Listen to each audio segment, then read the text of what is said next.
Objective: explain how to use the controlled braking technique. Controlled braking. Too much braking in a panic stop can lock your wheels and cause a skid or loss of steering control. Use controlled braking to reduce your speed as quickly as possible while maintaining steering control of your vehicle. Controlled braking is a technique of applying your brakes without locking your wheels.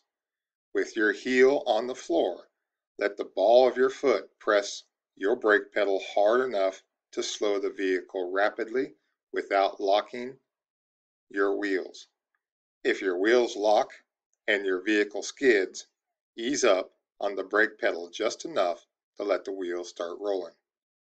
Keep using this squeeze, relax, squeeze process until you stop. Using just the right amount of pressure is the hardest part of controlling the braking situation.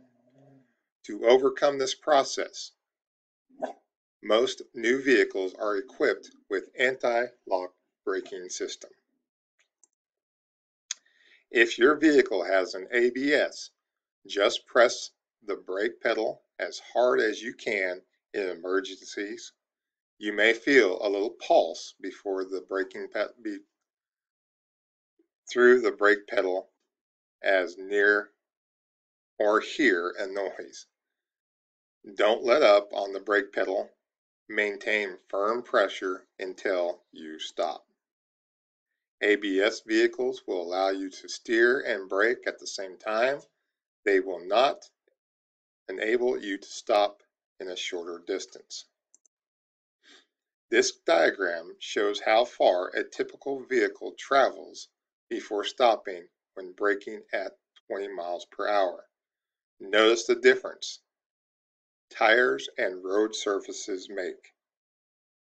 So you got concrete, packed snow, glare ice. Review. How do rain and snow affect a vehicle's traction? How do you know if you are experiencing an understeer situation?